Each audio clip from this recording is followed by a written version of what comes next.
Are you looking for an electric car that's a crossover and that's not a mini? Okay, yeah, this may be a little mini, but this is the BMW iX2 eDrive20 M Sport.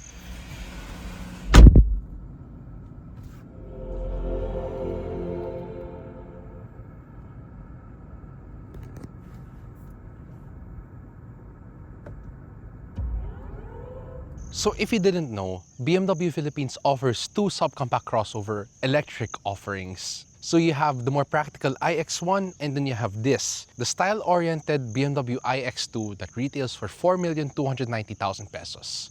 So what does this get you? For starters, the most eye-catching feature about this car is its paint job. The iX2 M Sport has access to a bit more eye-catching colors such as this, Portimao Blue. Now the front, obviously it's a bit more sporty. You have the M Sport bumper over here, a closed-off grille that does not light up because it doesn't have the iconic glow grille, but it does have a fancy diamond pattern on it. Headlights. These are some of the brightest headlights you can get on the market today. They're not laser, but these adaptive LED headlights sure do the job pretty well. Then, when we get to the side over here, first off, we'll take a look at the wheels because the wheels are two-tone 19-inch M-Lite alloy wheels wrapped in Pirelli P0 tires. They're very grippy and that will contribute to the handling, which we'll talk about later. So next is arguably the most interesting bit about this car. It's a coupe crossover, if that's what you believe BMW. It's actually a fastback, so you sacrifice a bit of practicality for a lot of style. So it's a swooping almost fastback because it breaks off like this, but you get my point. It comes with the M Shadow Line package, meaning that you don't have as much chrome bits all around the car. And other notable bits about the car is that you have these aero door handles and you have a side skirt which collected a lot of dust on the way here. We're sorry, it rained, okay? The back is a point of contention because the taillights, they're not that cohesive. They look like they're from another car. Maybe something a bit smaller, but I digress. So, very slim taillights, you have the same light blades as the front. And interestingly, this rear glass has no rear wiper, meaning that if it does get wet, visibility will be a bit of an issue. You have a ducktail spoiler and your M Sport bumper with a little tiny rear diffuser. That's kind of cute.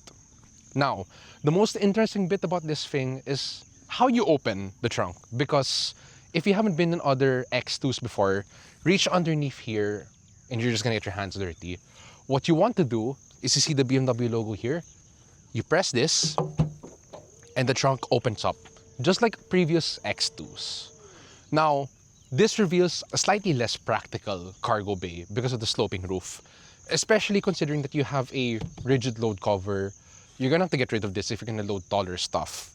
But hey, that's fine because when you open this, there is a generously large amount of space underneath. And then when you open up the false floor, you get even more space.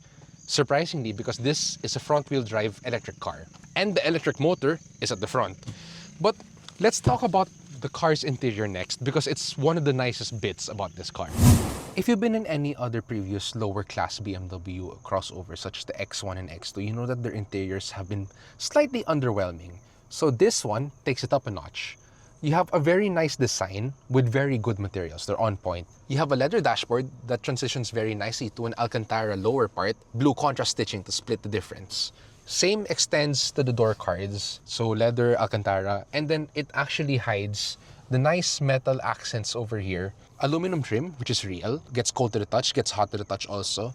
Metal speaker grills for the Harman Kardon sound system, and a general odd dashboard design because you have one giant climate vent and two big climate vents in front of the passenger. But that's fine, at least they get a lot of air. Then, the seats are very comfy. These are M Sport seats, so they're semi-bucket because of the very aggressive bolstering. Upholstered also in the same leather and Alcantara.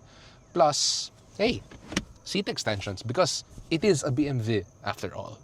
Then the general layout of the car. It's very straightforward. It's very compact. You have the M Sport steering wheel over here. Not that much controls compared to the others because this doesn't have the full adaptive suite of driving assist. We'll get to that later. With tilt and telescopic adjustment because it is a lot after all. So right in front of me is the smaller implementation of the BMW Curve display. A 10.25-inch digital driver's display and a 10.7-inch, odd number, I know, infotainment screen. It runs BMW operating system 9, and we've all heard about our qualms and quirks with the car. So, very easy to use, almost smartphone-like, wireless Apple CarPlay, wireless Android Auto. Yeah, the climate controls, I know you hate them. I know I do also. BMW. But one nice thing about this, because that this does not have the iDrive controller, sadly, it's forced to put all the 4 main buttons that you'd normally use to control the BMW system up here.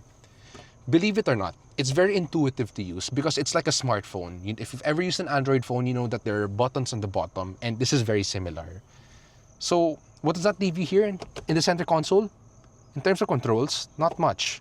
You have your engine start stop, you have your gear selector toggle, you have your e-brake, 4 buttons here for your parking mode, my modes, driving selector, auto hold, hazard, oddly enough it's up here but it's very easy to use, your volume dial, and media controls. Now if you're wondering, what's this button over here? So when you press it, it reveals a not so practical center storage because you see this alcohol bottle, that's pretty much all that you can fit inside here. Because there is a lot of space under here, and one more thing that makes up for it is that you have a really large glove box. No front trunk, by the way. Final amenities that you see in the front is that you have a very snazzy wireless charger. I'm going to use snazzy a lot here because this car is eccentric, okay? You pull this little holder thing up, and then you put your phone down here, push it down in to secure the phone, and it's going to light up with the cool animation. It says that your phone is charged. 2 cup holders, 2 USB-C ports, and a 12-volt socket, and no sunroof. So one more thing to note, because of the sloping roof, getting in and out of the car is not as easy as others. So if you're tall like me, you're gonna hit your head on the sloping roofline. So it's not a very good car for people with back problems or very tall people. As you can see right now, sitting back here, it's generally comfy. The seats, they're not as bolstered as the front, but they are firm and they offer a lot of space, but you do have to slouch forward because, yeah, I don't have that much headroom if I decide to. Yeah, I don't have any headroom at all. You have a center armrest here with 2 cup holders. At least you have your own climate vents and 2 USB-C ports. But generally, that's it. I think you buy this car to drive it more than to sit people in the back. So that's my driving position. I have lots of leg room. I have a decent amount of elbow room. But then again, I have no headroom. Let's go take this car out for a drive. Let me preface this by saying that when you get behind the wheel of the BMW iX2 eDrive20 M Sport, if you're taller like me, you won't be able to see as well as others compared to, say, if you're in an iX1 or in another crossover with the bigger roof. But that's okay, because this car is pretty damn fun to drive to begin with. So for starters, you have a single front-mounted electric motor spitting out 204 horsepower and 250 Newton meters of torque.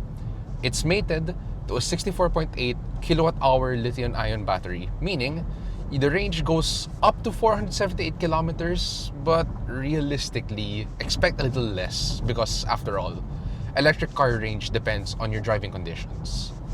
So where do I start? Power delivery. It's fun. So the closest I can say about this car is that because of its size, its front-wheel drive UKL platform, you can say that is the closest equivalent of a Mini Countryman S Electric, which we have a written review of, by the way. It's almost go-kart-like, actually, which is ironic because, BMW does own Mini. So they've transferred some of those driving dynamics in between the two cars. Power delivery punches you back in the seat because it is an electric car. You can put it into sport mode and you'll get a little bit more zing out of it. But if you want to get a little bit more extra zing on top of that zinger, you hold down the paddle shifter on the left. For a bit, it will engage sport boost mode, and for 10 seconds, you get a little more power and torque out of the electric motor. But I wouldn't advise using it that often because it will drain your battery, and you can actually break the speed limit pretty easily here. Steering and handling. Because I did mention go-kart-like, it actually does feel like one. It's actually pretty fun. I know I'm supposed to be using these words for a mini review, but I can't help but use it with this car.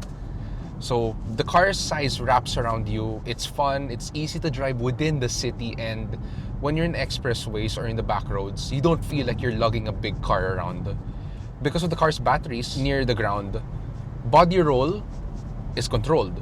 This car comes with M adaptive suspension, meaning if you put it in sport mode, it actually stiffens it up a bit. The frequency selective dampers makes it a bit stiffer, and it's fun to throw around. The steering in personal mode, that's what BMW calls the regular mode, it's very light, it's very video game-ish, I have to say. It's not enough for me, even if BMWs tended to generally have better steering feel, especially for EVs.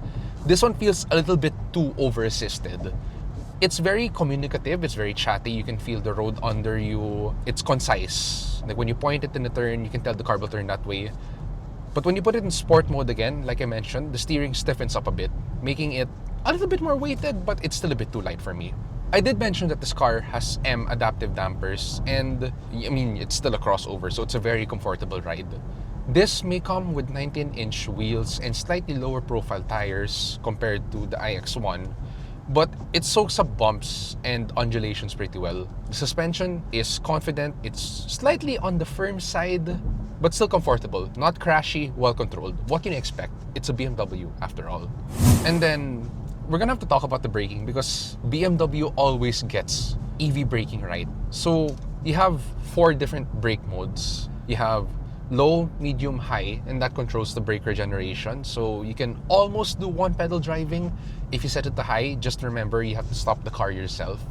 But my favorite way to drive any BMW EV or plug-in hybrid is to leave it in the adaptive mode, because the adaptive mode uses the front sensors and other stuff to determine what the road conditions are. So right now, we're in Calax, it's clear.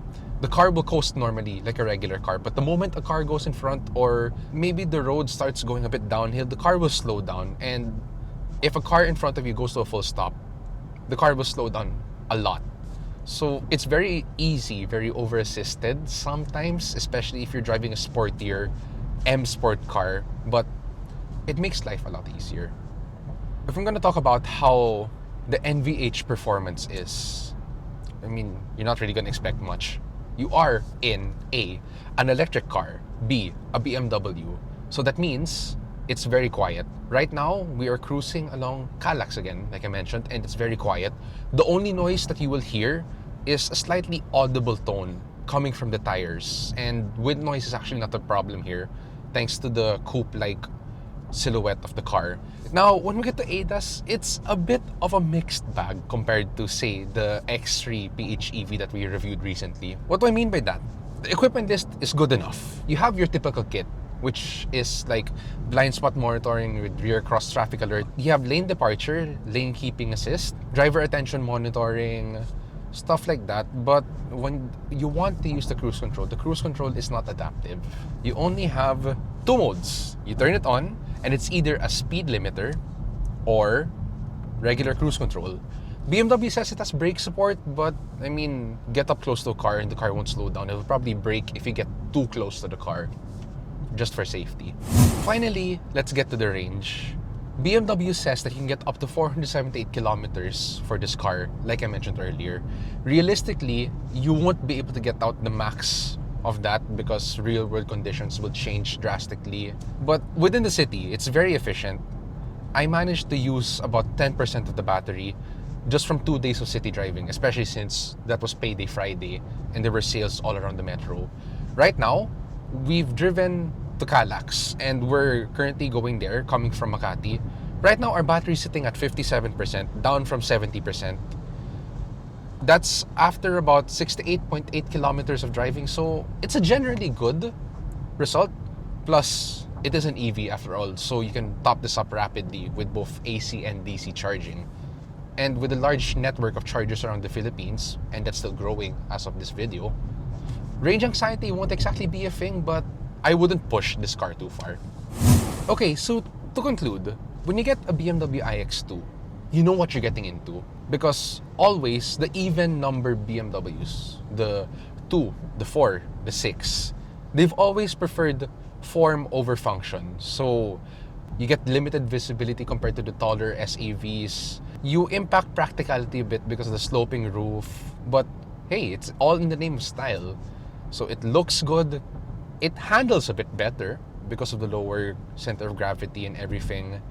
And this is practically the only way for you to get the M Sport package in the Untere class, or the lower class models, that's being the iX1 and the iX2. For 4,290,000, it's a good package. A little bit on the pricey side though, considering that you don't get all the ADAS features. But hey, it's a great car, especially if you want a BMW that can drive in the city and it stands out from the rest of the other not so stylish sport activity vehicles.